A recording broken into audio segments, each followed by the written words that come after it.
Hi, everybody. This is Josh Becerra from Agurian. Welcome to this episode of How I Work. I am joined by Corey Walker. Thanks for being here, Corey. Of course, glad to be here. So, Corey, you are the co-author of Instagram for Dummies and Instagram for Business for Dummies, a how-to Yes. guide for using Instagram to market your business. You're also the owner of The Marketing Specialist, a digital marketing agency in El Dorado Hills, California. Corey works with several clients to produce social media strategies, including creating graphics and written content, advising on video, scheduling content, buying ads, tracking analytics. Loves helping businesses achieve success in the online world. Thank you so much for being here. I'm super excited about this conversation. Yeah, me too. Yeah, so, let's get started by having you tell listeners a little bit about how you got started in social media marketing and then like this focus on Instagram. I mean, you have books that you've written now. So Instagram is a particular platform. Like, what was it about Instagram that was so compelling to you? Yeah, so well, I got my start in marketing a while ago. Sure. I've had my agency for 17 years, kind of before the, social media. So I did a lot of, print work, newsletters, email newsletters, all that kind of stuff. And then I started seeing this new thing, Twitter, and that, I started dipping my toes in the water of that and Facebook and then eventually Instagram. And I just really I liked the combo kind of Facebook and Instagram. And then of course, once Facebook bought Instagram, it was just kind of a natural flow. But yeah, I started dabbling in Instagram a little bit more and found that I could get more, I could be seen more on Instagram. Facebook had gotten so crowded and it was so hard to be seen organically that I kind of hopped over a little bit more on Instagram and was noticing, oh, people can actually see my stuff. And, I'm getting likes on things and I'm getting engagement. So I started, building more of a community there. Mm-hmm. And then the opportunity for the book came along. So one of my friends, one of my co-authors, Eric Buteau, he had been writing Dummies books for a long time on multiple different subjects. And so they had asked him to write an Instagram book. And so he thought, well, I know how to write. There's kind of a formula for writing in the Dummies style, but he didn't have a ton of experience using Instagram to promote business. So he asked me to do that with him. And then we brought on Jen Herman. And so, of course, once you write a book about Instagram, you really got to go all in on Instagram. Yeah, So for sure. it was, yeah. So then once I wrote the book, I'm like, well, I better know a lot about Instagram now and I better really use it. So it was a little bit, cart before the horse kind of thing. Yep. But I was already using it, but it really reinforced my using it on a much wider basis. Yeah. Yeah. I mean, Instagram, when I think about it, I definitely feel like from a business perspective, B2C, and like influencer marketing and things like that seem super important. As you know, listeners of our podcast are many SaaS marketers, right? So software as a service. And of course, there's software that, you're selling B2C. So let's maybe talk about that first a little bit.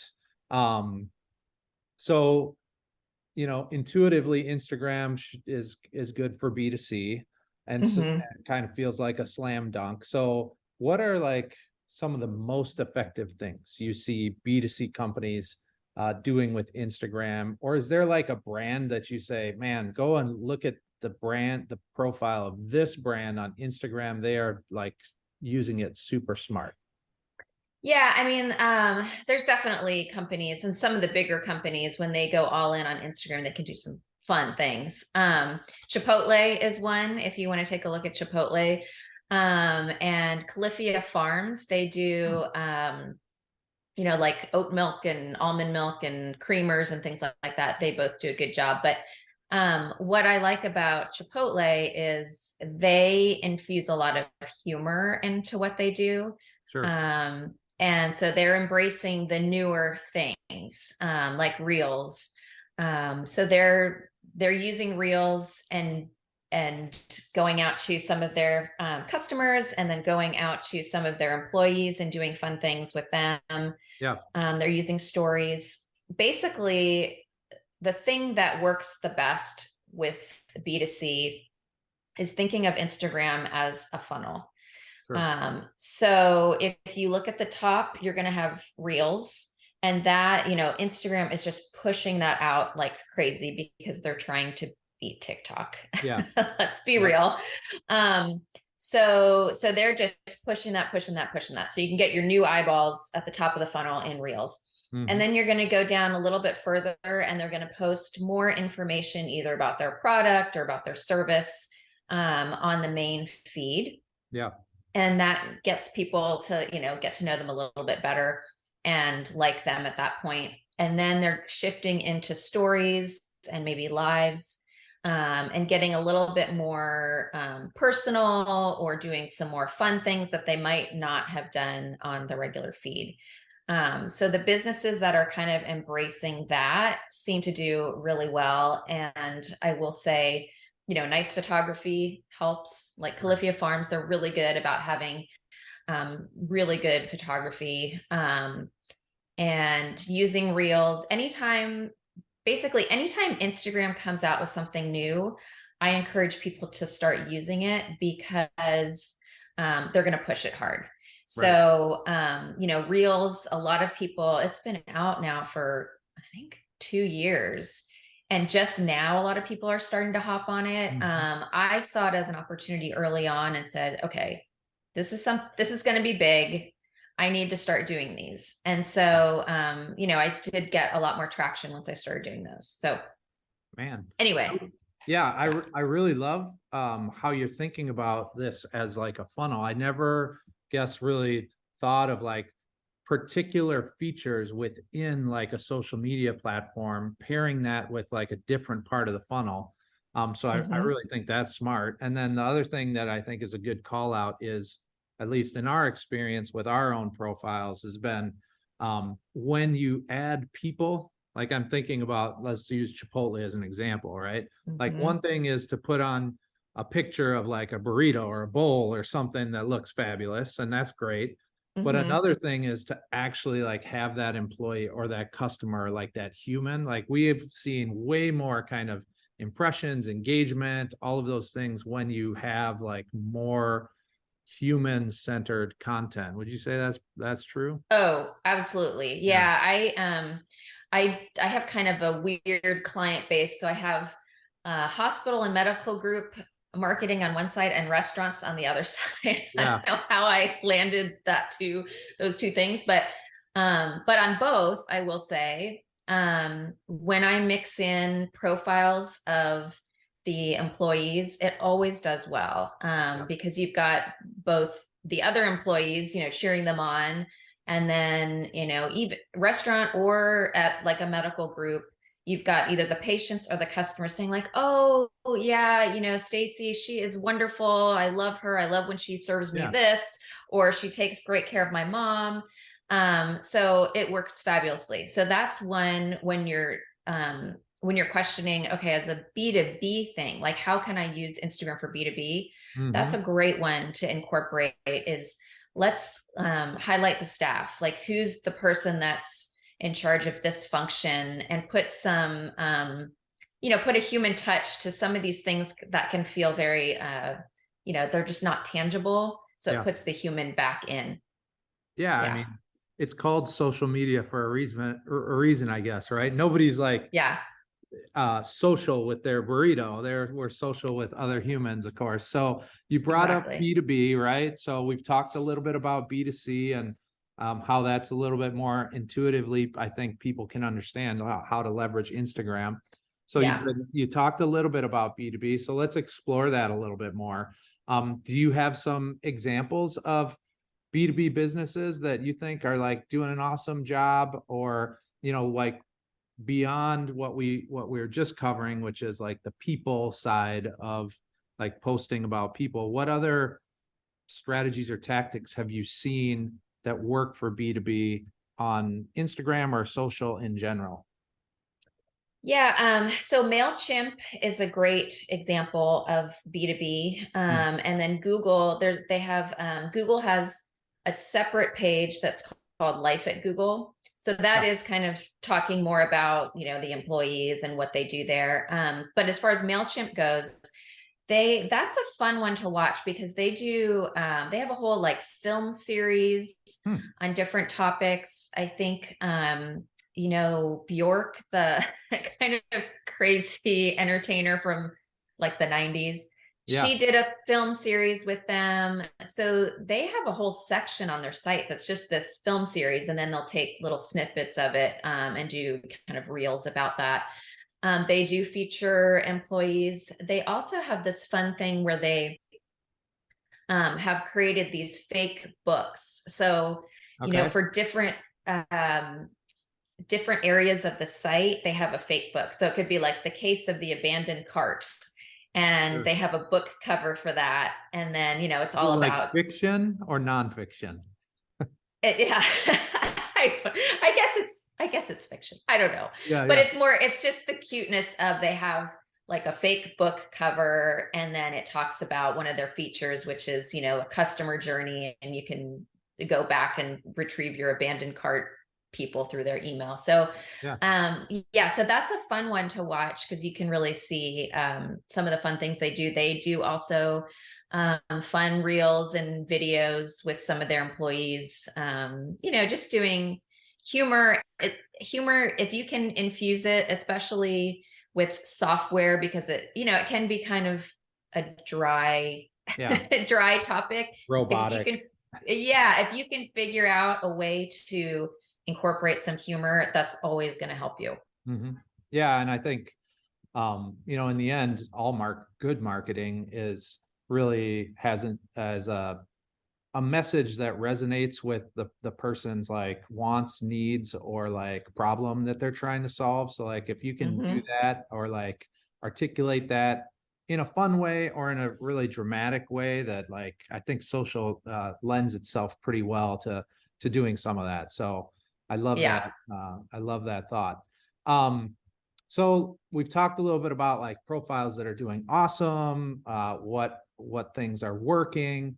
Let's talk a little bit on the flip side, right? About like what strategies don't work, or what you've seen brands do and that you think people should be avoiding, especially on Instagram or other social media sites for that matter. Sure.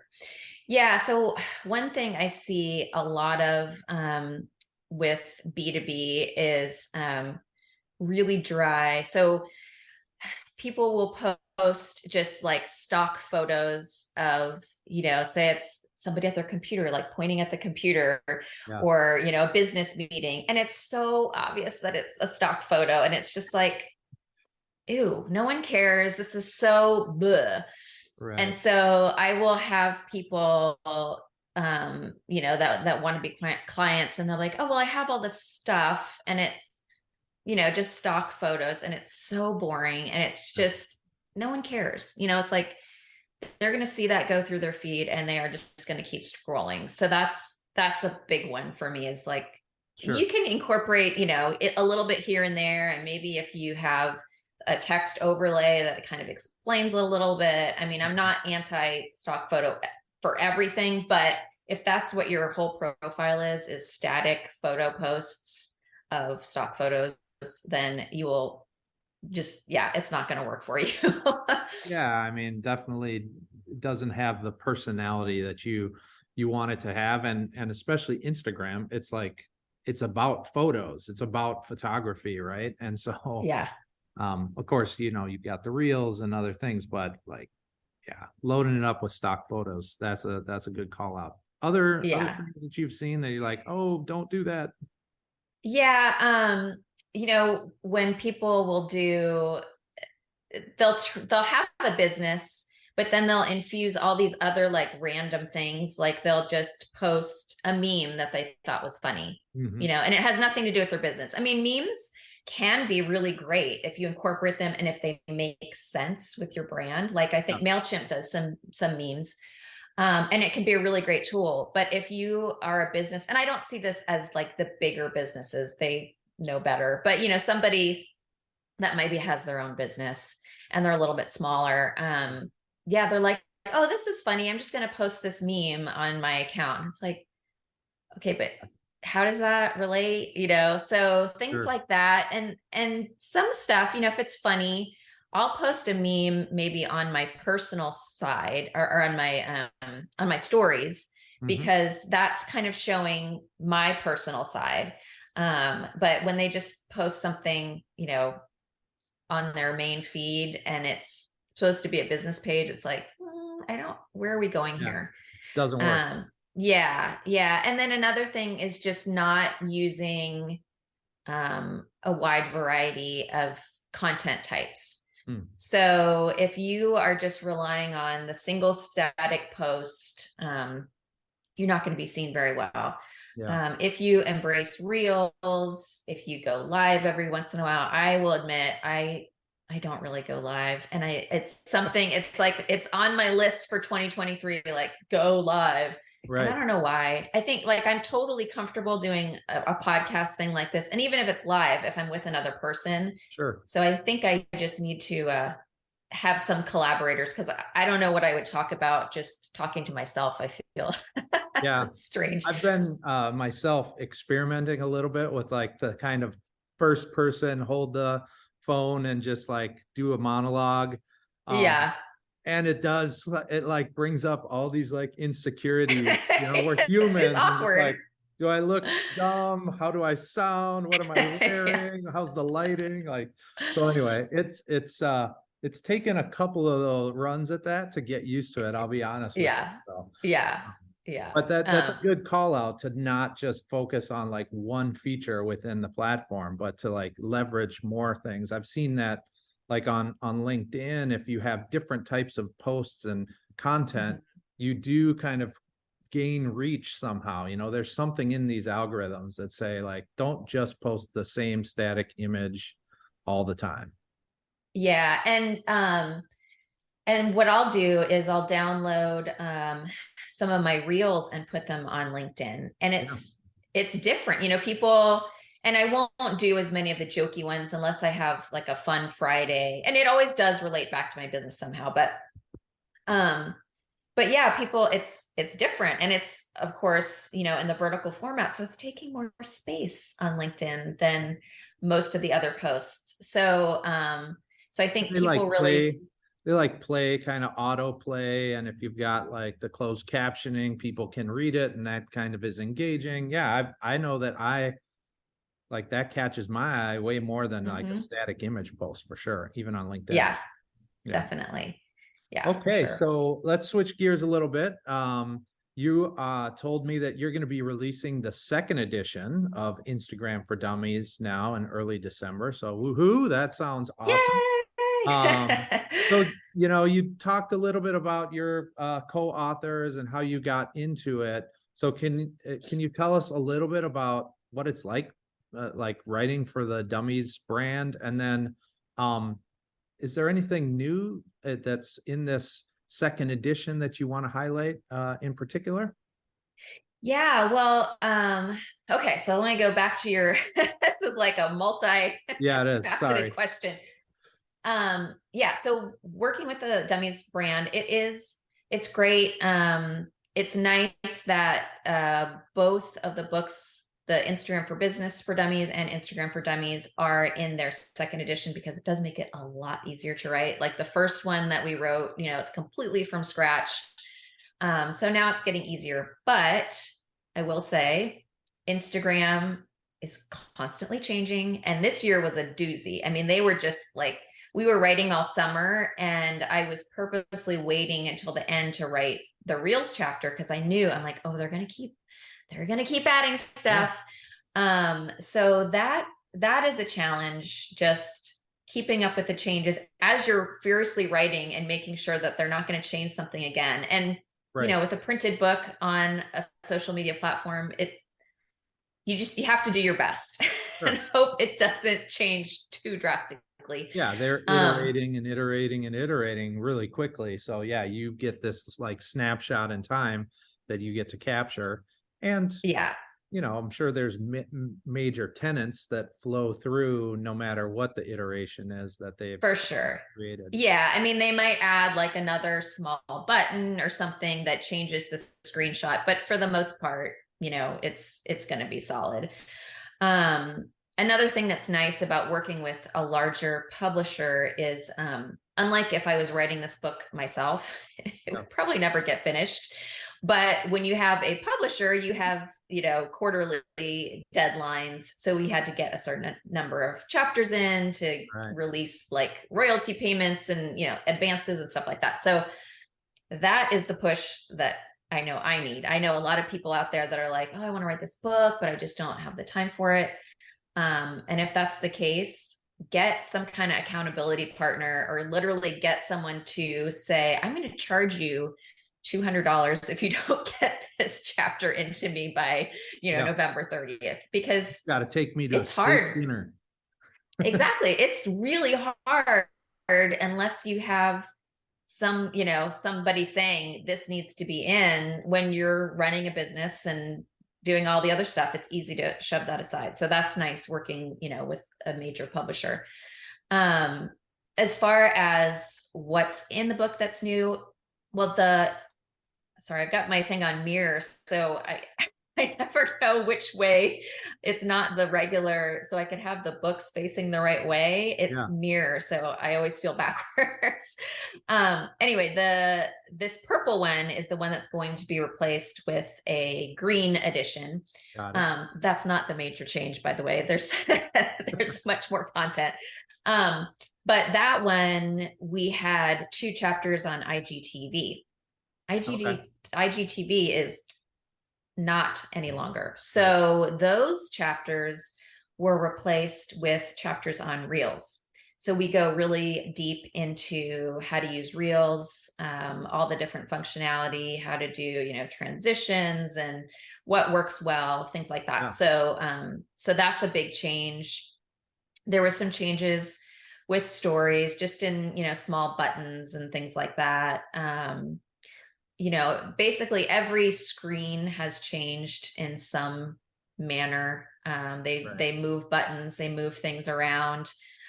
We had to do a ton of editing. So, but yeah, probably one of the biggest things was the IGTV leaving, and now Reels coming in. So that's going to be, if you're into Reels, that's going to be a big one to watch. Well, that's really cool. I can imagine, because I know I've read some of the other Dummies kind of content, other books and things like that. I haven't gotten my copy yet of Instagram for Dummies, but I promise you I will. Okay.